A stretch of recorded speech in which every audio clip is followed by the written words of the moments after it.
Sir ഇപ്പോഴത്തെ ദേശീയപാത വികസനത്തിൽ വലിയൊരു പങ്ക് വഹിച്ചിട്ടുള്ള ഒരാളാണ് ഇതിൻ്റെ തുടക്കകാലത്ത്.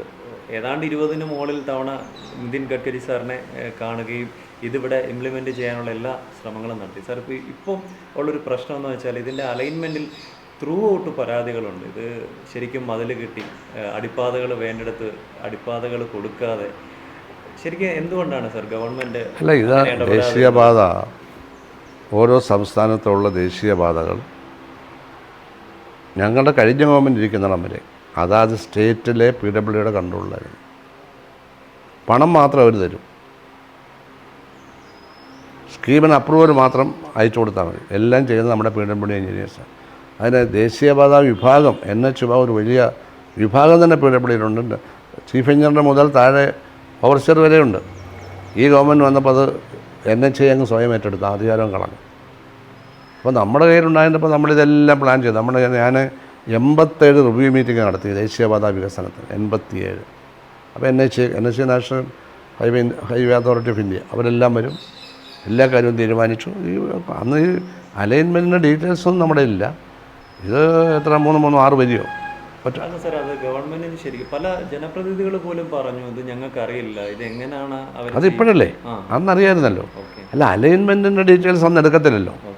ഇതെടുക്കാനും പിന്നെ സ്ഥലമെടുക്കാനും ഒക്കെയുള്ള കാര്യങ്ങളാണെന്ന് തീരുമാനിച്ച് അപ്പോൾ ഗവൺമെൻറ് മാറി. ആ പ്രോജക്റ്റ് അനുസരിച്ച് നടപ്പാക്കിയപ്പോൾ വന്നിട്ടുള്ള പ്രശ്നങ്ങളാണ്. ഇപ്പം ഇത് മാത്രമല്ല, സ്റ്റേറ്റിന് അധികാരമില്ലല്ലോ. NH പൂർണ്ണ ഉത്തരവാദിത്വം ഏറ്റെടുത്തതിന് പൂർണ്ണ ഉത്തരവാദിത്വം ഇപ്പം NH സംസ്ഥാന ഗവൺമെൻറ്റാണ്. സംസ്ഥാന PWD ബന്ധുക്ക് റിവ്യൂ മീറ്റിംഗ് വിളിച്ചാൽ അവർ വന്നേ പറ്റൂ. ഞങ്ങളുടെ സ്റ്റേറ്റിൽ ഇന്ന തരത്തിലൊക്കെയാണ് പ്രശ്നമുള്ളത്, ആ പ്രശ്നങ്ങൾ വലിയ മെമ്മോറാണ്ടമായിട്ട് സ്റ്റേറ്റിലെ മൊത്തം തയ്യാറാക്കി അവർക്ക് കൊടുക്കാൻ, കരക്ഷൊക്കെ നടത്താൻ അതിനുള്ള അധികാരമൊക്കെ ഉണ്ട്. പക്ഷേ ഇംപ്ലിമെൻറ്റേഷൻ അധികാരം നമുക്കുണ്ടായിരുന്നത് 2021 അവരങ്ങ് എടുത്തു. ഇത് മാധ്യമങ്ങൾ വെളിപ്പെടുത്തുന്നില്ല. വെളിപ്പെടുന്നില്ലെന്ന് മാത്രമല്ല, ഇത് ഹിസ്റ്റോറിക്കലായിട്ട് പറയാൻ ഇപ്പോഴത്തെ PWD മന്ത്രിക്ക് വരികയില്ല. അദ്ദേഹം ഇത് പറഞ്ഞിട്ടല്ലോ. ഇപ്പോൾ ഞങ്ങൾക്ക് അധികാരമില്ല, കഴിഞ്ഞ ഗവൺമെൻറ്റിൽ ഉണ്ടായിരുന്നു, ജി സുധാകരൻ അത് വേണ്ട പോലെ ചെയ്തു. ഇപ്പോൾ നമുക്ക് അധികാരമില്ല.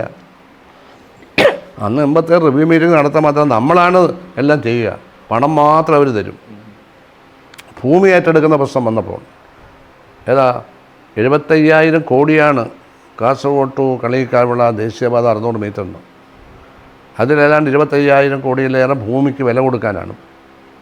ഇവിടെ എനിക്കൊക്കെ പൈസ കിട്ടി, താമസിച്ചെന്നേ ഉള്ളൂ. അപ്പോൾ ആ 75,000 കോടിയുടെ 25% നമ്മൾ കൊടുക്കണം. ആദ്യമായിട്ട് പറയുകയാണ് ദേശീയപാത പണിയാൻ നമ്മൾ പൈസ കൊടുക്കണം. ആദ്യം 50% ചോദിച്ച് പറ്റത്തില്ല എന്ന് പറഞ്ഞു. അങ്ങനെ ഒരു വർഷം പറ്റത്തില്ല എന്ന് പറഞ്ഞു. പിന്നെ നെഗോഷിയേറ്റ് ചെയ്ത് അവിടെ പോയി 25% 6,000 കോടി നമ്മൾ അടച്ചു. ഞങ്ങൾ PWD അടച്ചു. കേരളത്തിൽ 6,000 കോടി PWD അടച്ചു.